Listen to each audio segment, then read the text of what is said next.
Assalamualaikum warahmatullahi wabarakatuh. Alhamdulillahirabbil alamin wa bihi nasta'inu ala umuri dunya waddin. Shalatu wassalamu ala sayyidina Muhammadin wa ala alihi wa ashabihi ajma'in.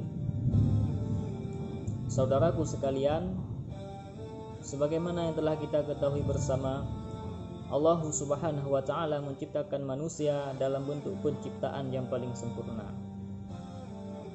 Allah meletakkan nafsu dan juga Allah meletakkan akal pada manusia, sehingga manusia dengan adanya akal, dengan adanya nafsu anugerah dari Allah Subhanahu wa taala, mereka dapat beraktivitas sebagaimana biasanya.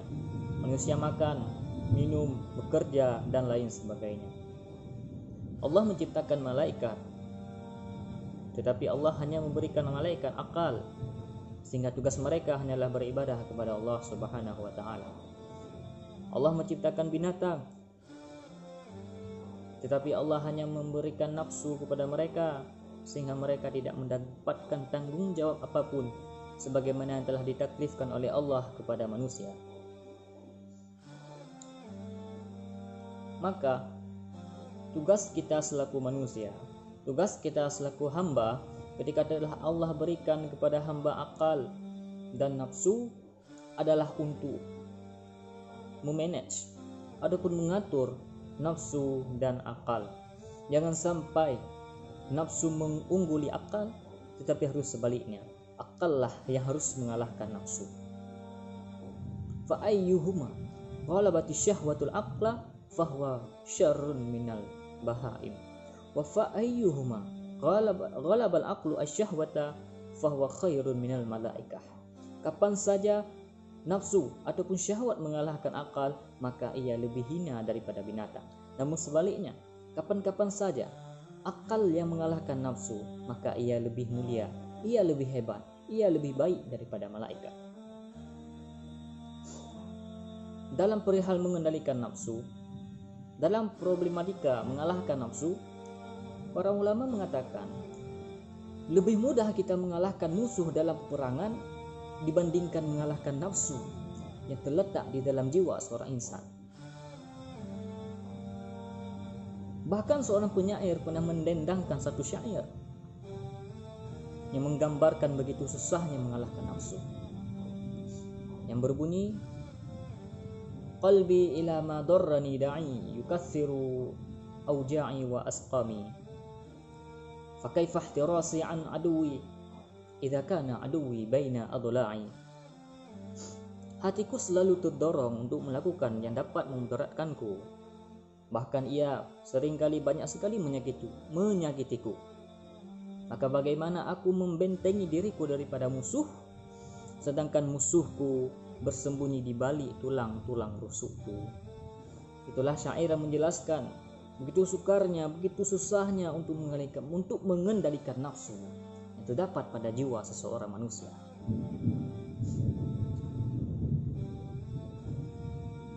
Maka untuk memanage antara nafsu dengan akal, jangan sampai nafsu yang mengalahkan akal, namun harus sebaliknya. Maka di sanalah peran penting muhasabatun nafsi. Disitulah terdapat peran penting muhasabah. Apa itu muhasabah? Itulah mengintrospeksi diri.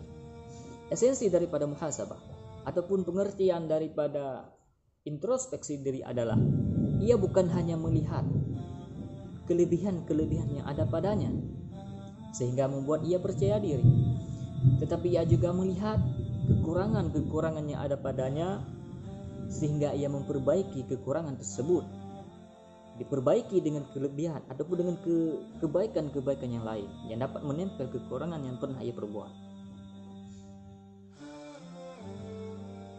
Maka terhadap hamba, terhadap seseorang yang sudah memuhasabahkan dirinya, maka ia tidak akan menganggap orang lain itu hina, dan ia juga tidak menganggap ia lebih hebat daripada orang lain, karena ia sadar setiap manusia ada kelebihan dan pasti ada kekurangan, karena tiada manusia yang sempurna. Itulah hakikat daripada muhasabatun nafsi. Maka terhadap kita yang ingin bermuhasabah itu tidaklah sukar, itu tidaklah susah. Hanya kita melihat kekurangan yang ada pada kita. Dosa apa yang pernah kita perbuat, kita ganti dengan kebaikan-kebaikan yang lain.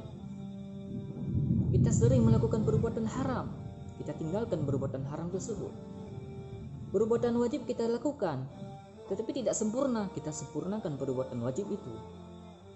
Begitupun perbuatan kebaikan yang lain, kita kerjakan dengan sesempurna mungkin.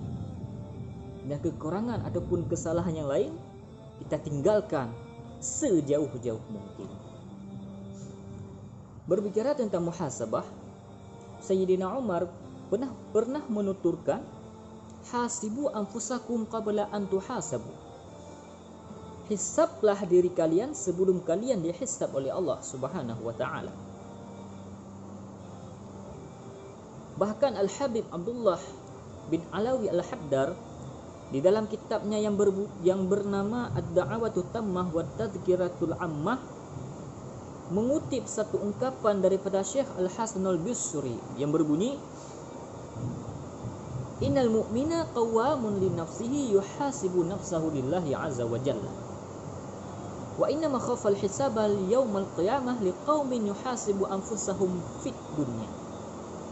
Seorang mukmin ialah sebagai pengontrol terhadap jiwanya sendiri. Ia dapat muhasabah dirinya, ia dapat mengintrospeksi dirinya lillahi azza wa jalla, semata-mata karena Allah Subhanahu wa taala. Dan kelak di hari kiamat, orang yang akan mendapatkan keringanan hisab adalah mereka-mereka yang pernah menghisab dirinya sendiri di dalam dunia.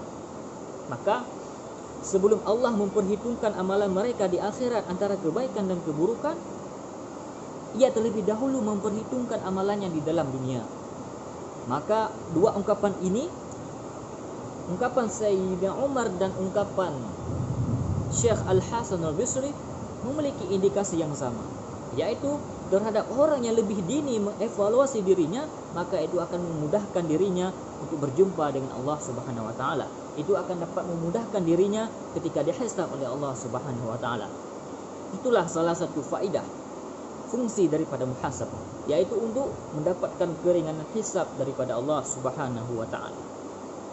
Fungsi yang lain daripada muhasabah adalah jangan sampai ia berada ataupun terjerumus di dalam sifat takabur dan terjerumus di dalam sifat ujub. Takabur merasa sombong, tidak menganggap orang lain. Ujub merasa kita lebih hebat, merasa kelebihan yang ada pada kita tidak ada pada orang lain. Maka dengan adanya muhasabah, dengan adanya introspeksi diri daripada kesalahan, kita dapat terhindar daripada sifat ujub dan daripada sifat takabur. Marilah kita belajar daripada hikayat salafus salih. Lihatlah Sayyidina Umar radhiyallahu an. Beliau menghukum dirinya sendiri dikarenakan satu kesalahan yang mungkin kita perbuat itu kesalahan yang sangat kecil, namun bagi beliau kesalahan yang sangat besar, yaitu beliau pernah tertinggal jamaah asar beserta Nabi. Dikarenakan tertinggal jamaah asar, solat jamaah asar bersama Nabi, beliau menghukum dirinya membayar 200.000 dinar diberikan kepada fakir miskin. Begitupun salafus saleh yang lain. Maka niatkanlah, niat kita dalam beribadah, niat kita dalam menuntut ilmu itu sebagaimana yang telah diniati oleh para salafus saleh. Nawaina kama nawa aslafuna saleh. Niat kami sebagaimana yang telah diniatkan oleh salafuna saleh, oleh pendahulu-pendahulu kami yang saleh. Itulah mereka mendapatkan hidayah daripada Allah Subhanahu wa taala. Mungkin hanya inilah syarahan singkat daripada Al-Faqir, bila mana dalam syarahan ini terdapat kesalahan dalam ungkapan ataupun kejanggalan, mohon diperbanyak maaf. Al-Faqir akhiri, billah taufiq wal hidayah, waridha wal inayah. Assalamualaikum warahmatullahi wabarakatuh.